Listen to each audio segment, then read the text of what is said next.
Amigos e colegas do Canal 12, TV Cidade, do programa Saúde Entre Amigos, voltamos com o Dr. Rodrigo Speck, explanando um pouquinho mais sobre a LER, ou DORT, como preferir, e achar essa terminologia melhor. E vamos abordar um pouquinho como chega essas dores, como ele começa a tratar, como que ele tem esse desenvolvimento no consultório dele.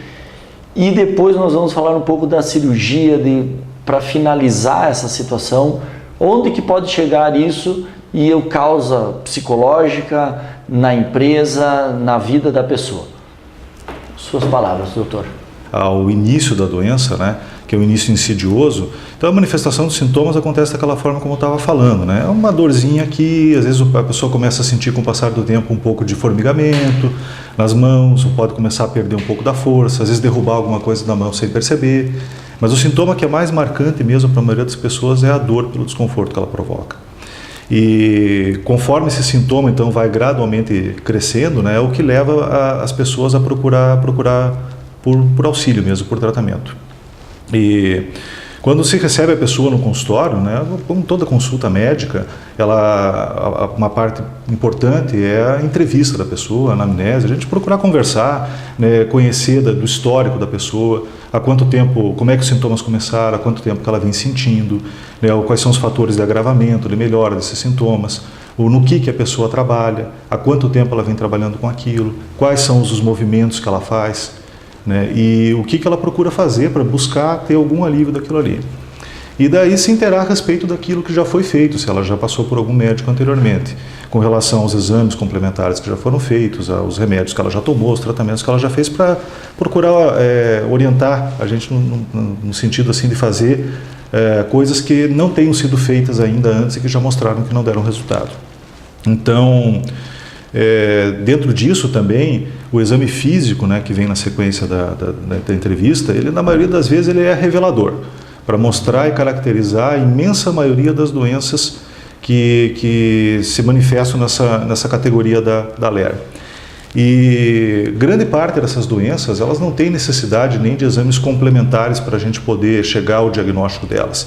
Os exames complementares, eles servem muitas vezes para a gente conseguir dar respaldo para aquilo que nós encontramos no exame físico, uma documentação mesmo, e algumas vezes para caracterizar a gravidade da doença que a gente detectou no exame físico. E que muitas vezes os planos ou empresas querem esse documento, que muitas vezes já existe no começo, que você não, como foi explicado, mas tem que ter esse exame complementar, mas é um problema isso, né? Esse é um grande problema, porque quando se fala de lesão por esforço repetitivo ou doença osteomuscular relacionada ao trabalho, existe uma questão que é o chamado nexo causal. Então, o nexo causal é um termo jurídico, né, no qual se estabelece uma relação direta entre a causa e a consequência. Então, por exemplo, assim, uma pessoa ela sofre um acidente de motocicleta, cai e quebra uma perna, está muito claro o nexo causal. Né? O acidente levou à fratura da perna. Agora, se a pessoa está com uma tendinite, por exemplo, no ombro, né, e ela é uma trabalhadora por exemplo, assim, de uma linha de produção, né? Como é que nós vamos caracterizar que realmente foi a linha de produção que causou aquilo para ela? Porque as pessoas não desenvolvem tendinite no ombro somente em linha de produção. A pessoa desenvolve tendinite no ombro jogando tênis, ou desenvolve tendinite no ombro estendendo roupa no varal em casa, ou limpando o vidro da casa. Então são várias as possíveis causas concorrentes para uma mesma doença. E nessa situação, então, nós temos ali envolvidos várias pessoas físicas e jurídicas, no caso, na situação. Né? Então, tem o paciente, tem o empregador, tem o INSS, tem o médico, tem a equipe que trata, fisioterapeuta. Então, todas essas pessoas elas estão envolvidas nessa situação como um todo. E a partir do momento que se cria uma situação na qual existe a probabilidade ou a possibilidade de o trabalho ser um agente causador ou que pelo menos tenha contribuído para o agravamento da situação, há necessidade da documentação, porque é preciso se caracterizar se existe ou não a doença na forma documental. Sim. Para essa finalidade específica, né? E também para se poder garantir o afastamento da pessoa das atividades de trabalho. Porque dentro daquilo que eu estive explicando antes, né, ficar dando anti-inflamatório para a pessoa, ou fazendo fisioterapia, ou fazendo infiltração de medicamentos, ou mesmo tratamentos cirúrgicos, eles são todos tratamentos de consequências e não tratamento de causa. Então, a primeira providência, né, que você tem que tomar quando você caracterizou que realmente é uma doença que ela é causada pelo trabalho, que ela pode ser causada pelo trabalho, ela pode pelo menos ser agravada pelo trabalho, é afastar o agente causador. Então, nisso cabe ou uma readaptação funcional da pessoa para um outro cargo ou cabe um afastamento. E muitas vezes esses afastamentos eles são afastamentos muito prolongados.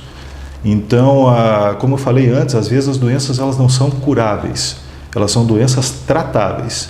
É possível nós melhorarmos a qualidade de vida das pessoas e é possível que nós consigamos impedir o agravamento da doença, mas não que nós consigamos devolver para a pessoa a capacidade de trabalho braçal economicamente produtiva que ela tinha antes. Porque a lesão já aconteceu, o problema já aconteceu e sempre as pessoas querem um fim disso. E nem sempre, mesmo com fisioterapia, remédio, o tratamento, você não consegue isso. Porque... Então, o primeiro passo mesmo é a conscientização das pessoas, né? É procurar ali fazer o diagnóstico, esclarecer a pessoa e deixá-la bem ciente da realidade da situação que ela está. E a pessoa tem que compreender assim, né? Dentro dessa relação de causa e consequência. Colocou a mão no fogo uma vez e se queimou, se ela for colocar de novo, ela vai se queimar de novo. E cada queimadura que ela for sofrendo vai ser uma queimadura mais grave do que a queimadura anterior, porque é em cima de um tecido que já foi queimado. Sim.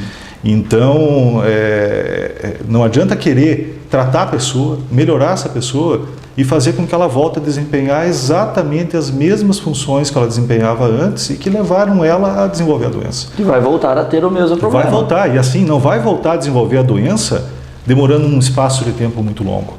Aqueles tecidos que estão lá machucados e lesionados de forma crônica, como eu falei, eles sofrem uma alteração estrutural que fragiliza eles e deixa eles suscetíveis a desenvolver novas lesões, o agravamento das lesões anteriores ou a recidiva delas, com uma quantidade de esforços muito menor do que a anterior.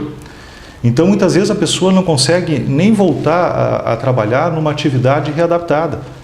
É verdade isso. Né? Diminui o limiar de lesão das pessoas, ou seja, a quantidade de esforço necessária para desencadear uma lesão ou agravar lesões existentes.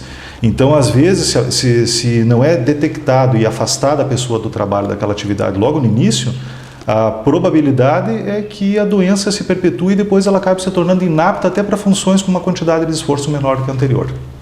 Mas isso é um problema mesmo. É um problema. Porque nós não temos daí como mensurar isso, o que ela pode fazer novamente. Não, isso é uma coisa completamente subjetiva. Existem, às vezes, questões objetivas mesmo, né? Alguns esforços, normalmente, que a gente consegue dizer, essa pessoa não pode fazer isso, isso e isso. Mas o que importa mesmo é o aviso que o próprio corpo da pessoa dá para ela. Sim.